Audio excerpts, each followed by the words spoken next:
in 2017 to a U.S. Senate Select Committee on Intel about a plan to build a Trump Tower in Moscow. Frankly, that is the only line on the Associated Press that's given us a clue as to what this is about. Back to Professor Dershowitz. Good morning again, sir. You made a comment a moment ago about the conflicted statements Michael Cohen has been through over the past year and a half. Do you believe legally he's a good witness, sir?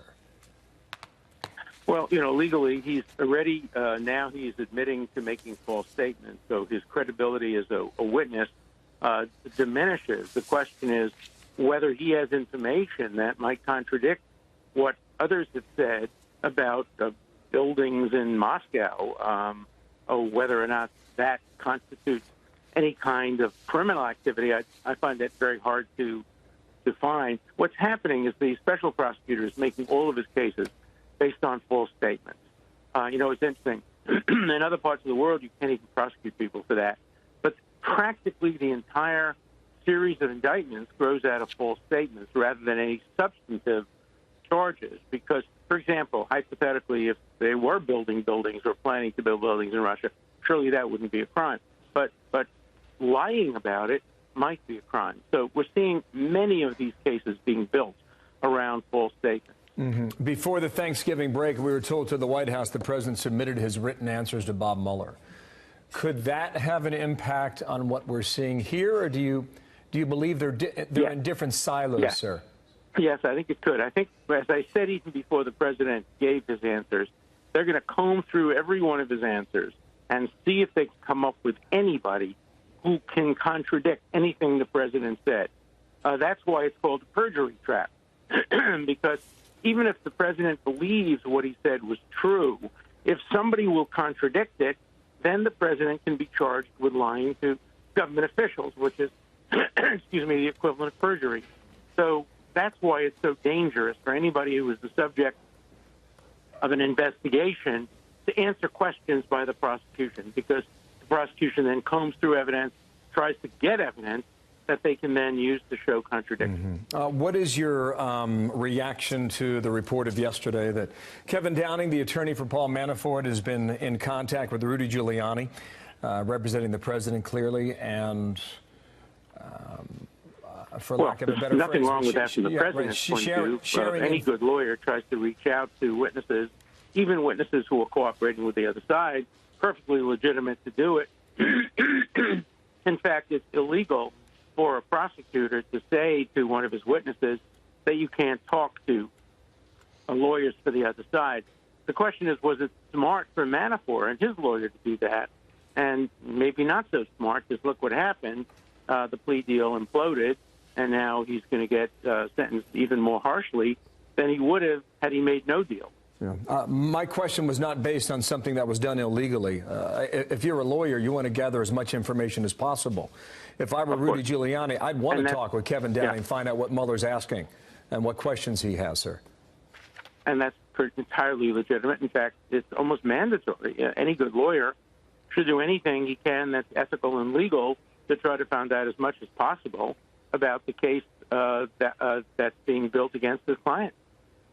You mentioned the perjury trap, sir. Do you think that all of these cases are based on that? Meaning, I think a lot of them are. I think the weakness of Mueller's substantive findings are suggested by the fact that he has to resort to false statement prosecutions, which really shows that he didn't start with very much. That the very fact that he's conducting an investigation has created these crimes. These are not crimes that had been committed prior to his appointment. They're crimes that were committed as the result of his appointment. And that, raises some questions about the role of special prosecutors in creating crimes or creating opportunities for crimes to be committed. In the end, I don't think Mueller is going to come up with very much in terms of criminal conduct that existed before he was appointed. And that's quite shocking. Yeah, well, that's a very low legal bar. For example, I ask you about a date and you get the date wrong. I ask you about an email, you get the email wrong. That would be under the definition perjury. Yeah. Well, technically, it has to be willful and knowing and deliberate. but that puts the burden really on the defendant to show that he made a mistake rather than lie, and that's sometimes hard to do. Sir, stand by. Thank you very much, Professor Alan Dershowitz. The special counsel investigation is accelerating. At some point, possibly soon, we're going to see Robert Mueller's report, or parts of it. If it's not released to the public, parts of it will certainly be leaked. We'll have that information. The question is, how should we assess it? Alan Dershowitz has thought a lot about this question. He's a retired Harvard Law School professor, author of The Case Against Impeaching Trump, and he joins us tonight. Professor, thanks for coming on. So are we likely to see this report in whole or part, and what should we think when we do? Well, first, we will eventually see much of the report, probably the whole report eventually, but we should never see it until we also see the president's legal team rebuttal, because otherwise it's a completely one-sided presentation. Remember, it's like an indictment. Even though it won't be an indictment, it's one-sided. It's based on the testimony only of witnesses that the prosecution sought to call. And as everybody knows, an indictment can't be used as evidence of guilt. It doesn't undercut the presumption of innocence. It's just a charging document. And that's the way we ought to read the report issued by Mueller. It's simply an accusation, and we must see the other side of the story before we can come to any conclusion. Somehow people think it deserves more credibility because it's a special counsel report, but that's not true. Special counsel is just another prosecutor looking at one side of the case, and he will present a one-sided account, which will be very critical of his subjects. So the report, there's no requirement that the report has balance in it or shows both sides of any question. Quite the opposite. It's a prosecutorial report. It will not show balance. Anybody who expects balance, fairness, nuance is looking at the wrong kind of document. You can't have balance when you haven't heard the other side of the story, when you haven't called witnesses who might be exculpatory, when you've only tried to put together a prosecutorial case.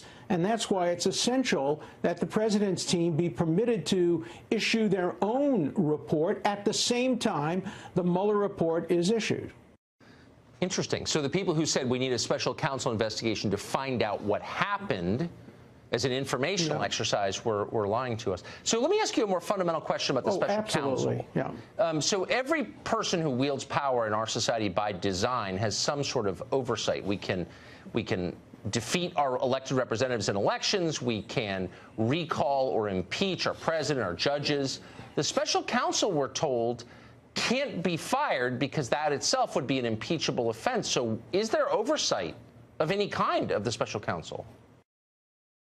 Well, first of all, firing the special counsel would not be an impeachable offense because it wouldn't be a crime. The president would have the authority to do it. It would be politically very damaging to do it. Look, technically, there is oversight over the special counsel in the personage of the Attorney General. Of course, our Attorney General was recused. Now we have an acting Attorney General. But the regulations provide that the Attorney General is not supposed to micromanage the work of the special counsel. He's not like any other U.S. attorney who's under the direct supervision. The ultimate control the Attorney General has is whether to release the report, under what circumstances to release the report, whether to redact parts of the report, whether to reject parts of the report and send it back to the special counsel and say, look, you didn't do a good enough job, go back to the drawing board and do it again. It's unlikely any of those things will occur, except I think that the Attorney General would be wise to demand that before the special counsel report is released to the public or even to Congress,